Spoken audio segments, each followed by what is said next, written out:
usando uma agulha 16 para costurar um voal e bota a culpa na máquina por não costurar direito. Deus tá vendo.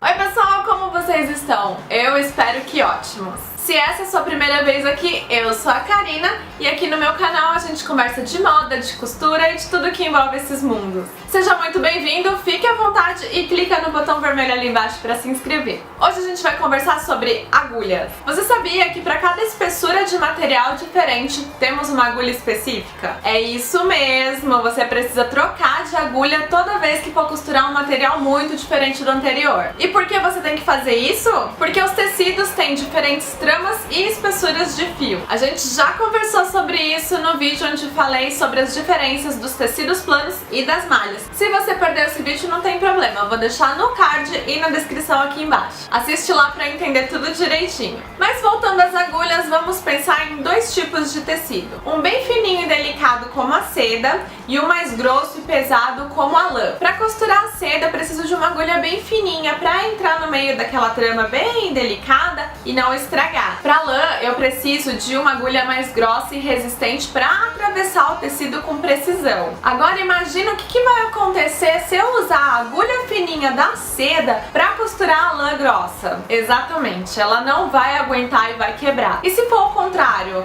a agulha grossa da lã para costurar a seda fininha? Eu não gosto nem de pensar no tamanho dos buracos que a seda vai ganhar. Mas falando assim, grossa, fina, parece que só de bater o olho você já vê a diferença. Mas não, a diferença entre elas é quase imperceptível só de olhar uma ou outra. E é por isso que existem as numerações para distinguir. Uma agulha é dividida em três partes: o olho, o eixo e a haste. E é na haste que a gente encontra essas descrições de números. Elas são numeradas por espessura, então quanto maior o número, mais grossinha vai ser a agulha. As descrições vêm com dois números e eles são fixos. Aonde tiver uma agulha que tem o primeiro número 70, o segundo vai ser 10. Assim como 80, 12, 90, 14 e assim por diante. E esse primeiro número é a espessura da agulha multiplicada por 100. Então se você tiver uma agulha de 0,7 milímetros vezes 100, número 70. Faz aí na calculadora que você vai ver que eu tô certa. Como eu já disse nesse e em outros vídeos, cada tecido tem uma espessura diferente e a gente precisa respeitar isso quando vai costurar. Então quanto mais fino o tecido, mais fina a agulha que você vai usar. Quanto mais grosso o tecido, mais grossinha e resistente a agulha. Mas eu vou te ajudar e vou te passar uma tabelinha com alguns exemplos. Essa tabelinha eu também vou deixar lá na página do Facebook e o link vai ficar aqui na descrição. Aí é só clicar e ver direto a tabelinha lá. Os tecidos delicados, como por exemplo tule e organza, uma agulha entre 9 e 10 é suficiente. Tecidos leves ou médios, como o cetim e o algodão, 11 ou 12. Os mais pesados, como a lã e o veludo,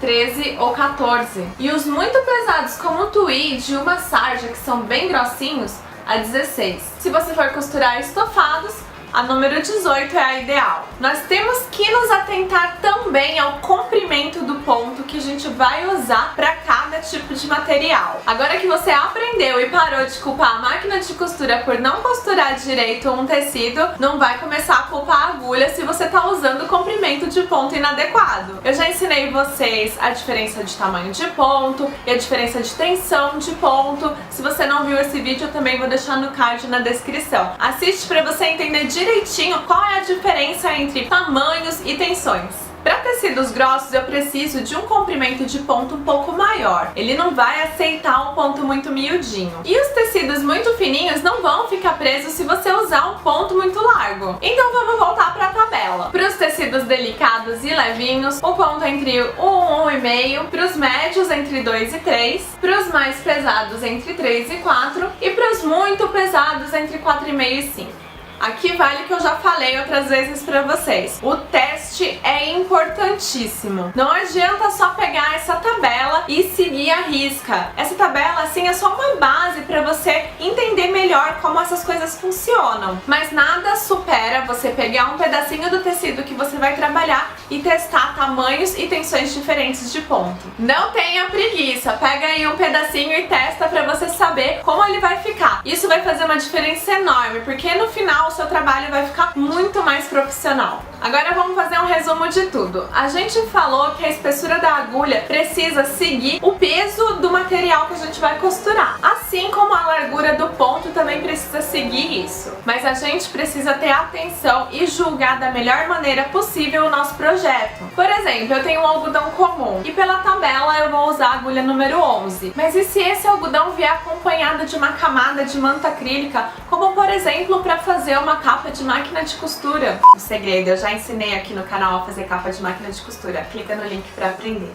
Se esse algodão tiver outras camadas, a gente vai precisar de uma agulha um pouquinho mais grossa e de um ponto um pouquinho mais longo, porque esse sanduíche vai ficar mais grosso e a resistência vai aumentar. Então uma agulha tão fina não vai conseguir entrar em todas essas camadas. Assim como, por exemplo, a gente tem diversos materiais formando um tipo de tecido, então os tecidos podem variar, os nomes em cada região podem variar também, então a gente precisa ficar atento ao nosso projeto, ao nosso tecido e sempre testar. Vou dar umas dicas extras para vocês também. Existem agulhas específicas até para trabalhar com materiais muito resistentes como couro. Um outro tipo de agulha que eu queria mostrar para vocês é a agulha dupla. Ela segue a mesma numeração da agulha comum, mas no pacotinho ela vem assim, uma haste com duas agulhas saindo dela. E para que ela serve? Para fazer acabamentos em mangas, em barrinhas.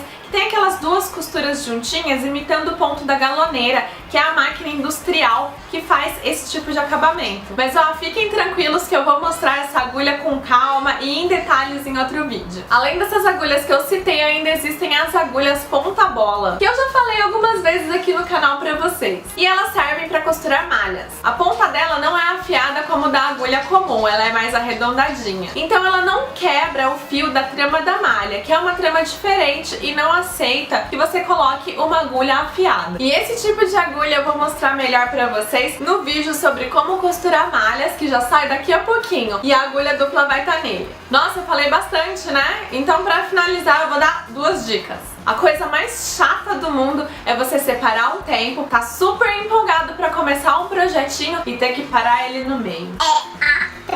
E aí imagina que você quebrou a sua agulha e você não tem um backup. Então tenha sempre agulhas reservas de todas as numerações, pelo menos uma de cada. Porque a agulha quebra sem avisar e elas também perdem o fio. Isso mesmo, elas podem deixar de atravessar um tecido mais grosso porque não estão bem afiadas. Elas também podem entortar. E aí, por favor, hein, nunca usem uma agulha torta. Você pode estragar até a sua máquina.